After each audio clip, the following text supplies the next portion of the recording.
హాస్య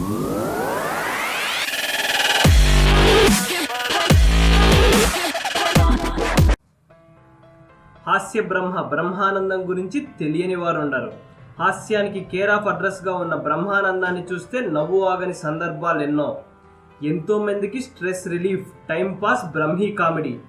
ప్రతిరోజు ఎన్నో బాధల్లో బతుకుతున్న సగటు మనిషికి బ్రహ్మీ కామెడీ ఆనందానికి టానిక్ అని చెప్పవచ్చు. బ్రహ్మానందం జంధ్యాల గారి దర్శకత్వంలో అహనా పెళ్ళంట సినిమా ద్వారా తెలుగు తెరకు పరిచయం అయ్యారు. మొదటి సినిమాతోనే ఎంతో వైవిధ్యమైన నటనతో తనలో ఏదో మ్యాజిక్ ఉందని నిరూపించాడు. తన కామెడీ, ఎక్స్ప్రెషన్స్, టైమింగ్ తో అంచెలంచెలుగా కామెడీలో శిఖరస్థానానికి చేరారు.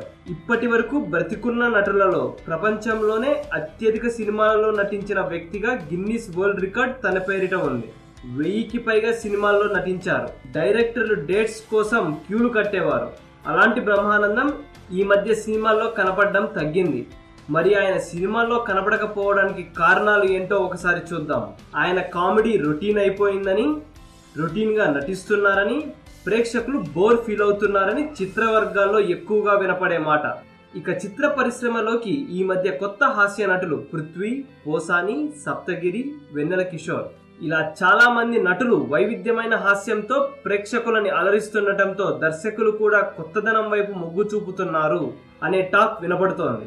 కానీ బ్రహ్మానందం కామెడీ రొటీన్ అయిపోవడానికి, అవకాశాలు తగ్గిపోవడానికి అసలు కారణం ఎవరు అని విశ్లేషిస్తే, బ్రహ్మానందం గారు హుద్ హుద్ తుఫాన్ అప్పుడు విరాళాల సేకరణకు తెలుగు చిత్ర పరిశ్రమ ఏర్పాటు చేసిన కార్యక్రమంలో కేవలం 5 నిమిషాల్లోనే స్టేజ్ పై అద్భుతమైన ప్రదర్శనతో ప్రేక్షకులకు కన్నీళ్లు తెప్పించారు.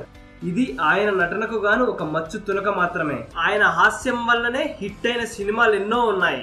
ఎంతో వైవిధ్యమైన పాత్రలు, కొత్త కామెడీని చేసే సత్తా బ్రహ్మానందంలో ఉన్నా ఇప్పటి దర్శకులు మాత్రం హీరోతో చెంపదెబ్బలు కొట్టించుకునే పాత్రలకే పరిమితం చేశారు. బ్రహ్మానందం కోసం కొత్త తరహా పాత్రలు సృష్టించడం మానేశారు.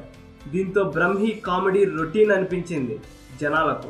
ఒకానొక సందర్భంలో కోటా శ్రీనివాసరావు గారు బ్రహ్మానందం సత్తాకు తగ్గ పాత్రలు దర్శకులు ఇవ్వడం లేదని బాహాటంగానే బ్రహ్మీ మేలుకోరి చెప్పారు. బ్రహ్మానందం కనపడితే చప్పట్లు, ఈరలతో మారుమురోగిపోయేది. అలాంటిది ఇప్పుడు వచ్చిన దర్శకులు బ్రహ్మానందాన్ని కేవలం తిట్టించుకొని కొట్టించుకునే పాత్రలు సృష్టించడం బాధాకరం. బ్రహ్మానందం మళ్ళీ తన వైవిధ్యమైన హాస్యంతో విశ్వరూపం చూపేలా దర్శకులు పాత్రలు సృష్టించాలని, ఆ హాస్యానందం మళ్ళీ విరబూయాలని ప్రతి సినీ అభిమాని మనస్ఫూర్తిగా కోరుకుంటున్నాడు. ఈ వీడియో కనుక మీకు నచ్చినట్లయితే లైక్ చేయండి, కుదిరితే షేర్ చేయండి. ఛానల్ని సబ్స్క్రైబ్ చేయడం మాత్రం మర్చిపోకండి. మరిన్ని ఇంట్రెస్టింగ్ మూవీ అప్డేట్స్తో మీ ముందుకు వస్తాను.